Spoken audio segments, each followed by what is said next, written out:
तर नमस्कार मित्रांनो, रॉयल शेतकरी यूट्यूब चॅनलवर आपलं पुन्हा एकदा स्वागत आहे. तरी बघू शकता आज आपल्या सोयाबीनला कंप्लीट 70 दिवस कंप्लीट झालेले आहेत. तरी जे आपल्या भागामध्ये म्हणजे आपल्या परभणी जिल्ह्यामध्ये आणि बऱ्याच जिल्ह्यामध्ये अतिवृष्टी जे 14 ऑगस्टपासून सतत पडणारा पाऊस 5 ते 6 दिवस जे अतिवृष्टी झालेली आहे. तर बघू शकता आणि बऱ्याच शेतकऱ्यांचं सोयाबीनचं नुकसान, अतोनात नुकसान झालेलं आहे. कापसाचं नुकसान असो किंवा हळदीचं नुकसान असो, फळबागेचं नुकसान असो, भरपूर अति नुकसान झालेलं आहे.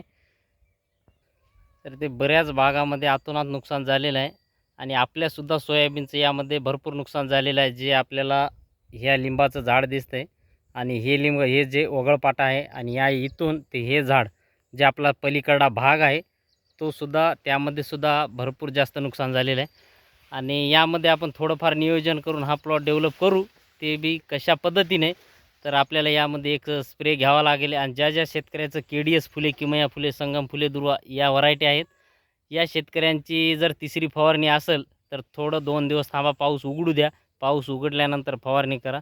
तर बघू शकता आपले संपूर्ण दांडामधलं सध्या पाणी आपण मोटर लावून काढून दिलेलं आहे. आणि जे आपली जमीन सांगतो ती चिबडती जमीन आहे आणि पाणी साचून राहणारी. तर या प्लॉटमध्ये जर दुसरी आपण जर व्हरायटी घेतली असती तर ती व्हरायटी टिकली नसती, ती लवकर उंबळून गेली असती. ही जास्त व्हरायटी तड धरून राहते पाण्यामध्ये. तर बघू शकता आता एकदम मध्यभागी आहे मी. तर शेंगाची संख्यासुद्धा दाखवतो. 70 दिवसाचा प्लॉट आहे. एकदा थोडं आहे कर बरं समोर. तर अशी शेंगाची संख्या आहे आणि 4 फुटाचा बेड आहे हा.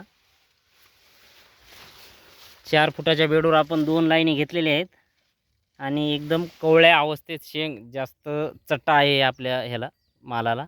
तर अजून 10 दिवसामध्ये सोयाबीन जास्त संपूर्ण माल लागून जाईल.